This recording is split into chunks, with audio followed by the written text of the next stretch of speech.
Vrouw in de vakbond. Op het congres hier van de Algemene Centrale is er met nadruk over gesproken. We hebben bij ons Mumtara en Els. Dag Mumtara, dag Els. En we willen van hen eigenlijk weten waarom. Waarom heb je je geëngageerd als delegé in de vakbond Mumtara? Het is een drang, een gevoel voor rechtvaardigheid. Dus ik wil voor mensen opkomen die dat voor hunzelf niet kunnen. En spijtig genoeg moet ik eigenlijk mijzelf 2 keer meer bewijzen. En toch, dus doe ik het. Het is gewoon sterker dan mezelf. En jij Els, waarom doe jij dat? Ik sluit me een beetje aan bij Mumtara. Het is hetzelfde. Ik werk in een mannenwereld, dus de vrouw moet meer vertegenwoordigd zijn. En voor de mensen info, goed te informeren, ze veilig en een goed gevoel te geven op het werk. Daarom. Ja. Is het voor hen dat je doet? Voor wie ben je syndicaal delegé? Voor iedereen op de werkvloer, zowel bediende arbeider, met een baas kan ik ook helpen, door te maken dat de firma veilig is, dat de arbeiders kunnen werken, maar ook een beetje voor mezelf, weet wel, voor sterker te staan en dat is het een beetje. Ja, Mumtara, ik zei het daarnet, deze morgen zijn een aantal vrouwen op het podium gekropen hier op het congres en hebben gezegd, de vrouw moet een sterkere plaats krijgen in de vakbond. Wij wachten daar nog altijd op. Welke commentaar geef jij daarop? De vakbond is eigenlijk echt wel een mannenwereld, dus het moet daar zeker aan gewerkt worden, veel meer, veel beter en veel vlugger.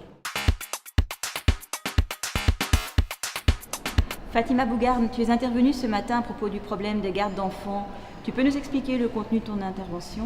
Effectivement, j'ai dû faire cette intervention parce qu'on a un problème de crèche. On a des gens qui travaillent à temps plein, ils sont obligés de demander un crédit temps parce qu'il y a un problème de garde d'enfants.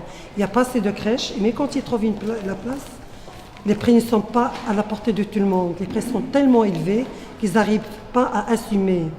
Donc c'est pour ça que j'ai dû intervenir au nom de toutes les femmes et surtout pour ceux du nettoyage.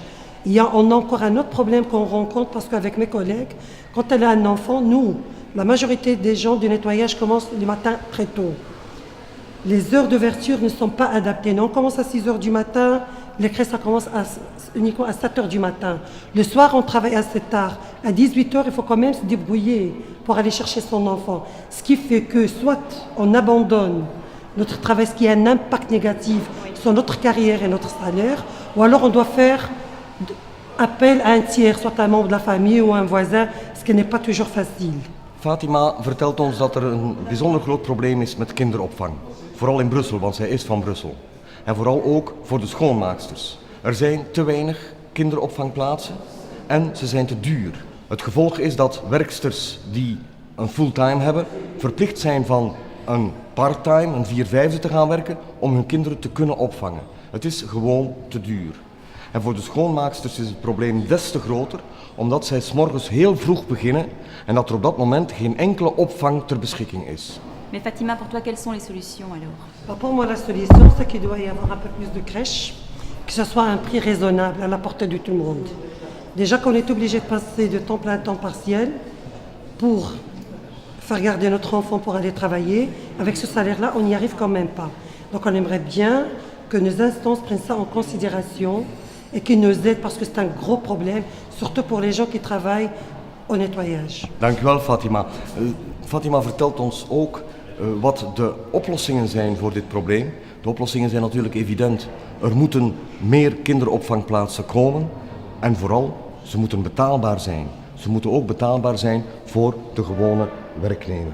Zeker als we dan weten dat veel werksters naar een deeltijdse functie moeten gaan, ja, hoe kom je dan in 's hemelsnaam nog rond? Dus de vakbond, de Algemene Centrale van het ABVV, moet daar rekening mee houden en moet daarvoor op de bres komen. La santé au travail reste un élément très important pour la centrale générale de la FJTB. Nous sommes ici avec 2 délégués qui vont nous raconter le cas qu'elles rencontrent dans l'exercice de leur profession. Alors nous sommes avec Rosemarie Bartel. Tu nous expliques un peu comment tu es confrontée à des problèmes de santé? Bon, la pénibilité, moi je parle en question de poids qu'on doit porter parce que je travaille dans un dépôt où on ne travaille que sur des vêtements, sur palettes que l'on doit enlever, trier, remettre sur palette pour donner dans un dépôt voisin qui doit mettre sur cintre. Donc ces boîtes font, normalement pour une femme, doit faire 15 kilos. Ici, ils font entre 25, 30, 40, même 50, 60 kilos. Donc on doit porter ça toute la journée, on ne fait que cela. Et concrètement, ça se traduit comment? Des problèmes d'articulation, parce que moi j'ai déjà eu des problèmes d'hernie discale très importantes, parce que le poids est trop important pour nous, quoi. Nina zei daarnet dat gezondheid en veiligheid op het werk voor de Algemene Centrale uiteraard een absolute prioriteit is. En we hebben bij ons 2 kameraden die ons vertellen over de problemen die zij tegenkomen, de gezondheidsproblemen die zij tegenkomen op hun werk. En we hadden eerst Rosemarie. En Rosemarie vertelde ons dat zij op het werk, dat is een depot waar kleren moeten gesorteerd worden, op het werk heel zwaar gewichten moet dragen, want het gaat over grote bakken die soms 20, 25, 30, zelfs 40 kilo wegen, terwijl er eigenlijk de afspraak is dat een vrouw maar 15 kilo mag heffen. Met als probleem hernias en tal van andere gewrichtsziekten. Et toi, Rosa, en tant que couturière, est-ce que tu ressens aussi des conséquences sur ta santé? Oui, parce qu'en fait, nous autres, en tant que couturières, on répare les vêtements du travail et on est amené à casser le tissu. Donc, casser le tissu, c'est le canal carpien. Donc nous, on est une quinzaine de couturières et les 2 tiers se sont déjà fait opérer, qui d'un poignet, qui des 2 poignets. Donc chez nous, le problème qu'on a, c'est vraiment au niveau du canal carpien. Rosa vertelt ons dat ze kleermaakster is. Zij moeten op het werk heel veel dezelfde beweging doen, namelijk het gaat erover dat ze kleren moeten op eenzelfde manier telkens weer uit elkaar scheuren. Met als gevolg dat 2/3 van haar collega's nu al geopereerd zijn aan het karperkanaal, het kleine kanaaltje hier aan de pols. Het zijn 2 voorbeelden die duidelijk aantonen, helder en klaar, dat de Algemene Centrale van het ABVV nog veel werk heeft voor de gezondheid van alle werknemers en werknemsters. Il est clair, pour conclure, que la Centrale Générale a bien entendu encore beaucoup de travail pour améliorer les conditions de santé de toutes les travailleuses, de tous les travailleurs. Eerlijke fiscaliteit. Nog zo'n heel belangrijk thema dat hier op het congres wordt besproken. We hebben bij ons Kenny van Houthaven, die daarover op het congres ook gesproken heeft.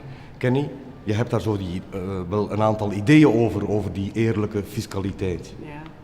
Maar vooral als je hoort dat zelfstandigen tegen werknemers die in loonverband werken, komen zeggen dat de belastingen die zij betalen eigenlijk veel meer zijn dan wij betalen.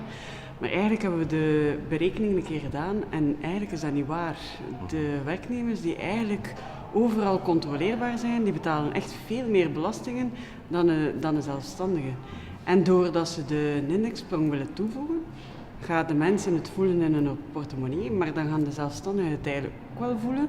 Want wat je vroeger dan rapper zei van ik ga iets nieuws kopen omdat ik het geld er wel voor heb, ga je nu 2 keer nadenken voordat je eigenlijk de winkel binnenstapt en zegt van ik kan het mij permitteren. Ja. En daar wordt de kleinhandel ook niet beter van. Nee. Maar je hebt ook gesproken over de grote vermogens.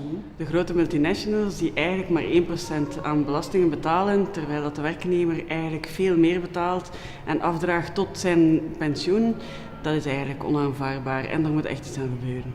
Het revolteert je. Absoluut, want mijn strijdvaardigheid daardoor is eigenlijk alleen nog maar groter geworden en toegenomen. Kenny nous explique que les indépendants se plaignent de payer trop d'impôts, alors qu'en réalité, les travailleurs dont tous les revenus sont déclarés paient inévitablement le plus d'impôts.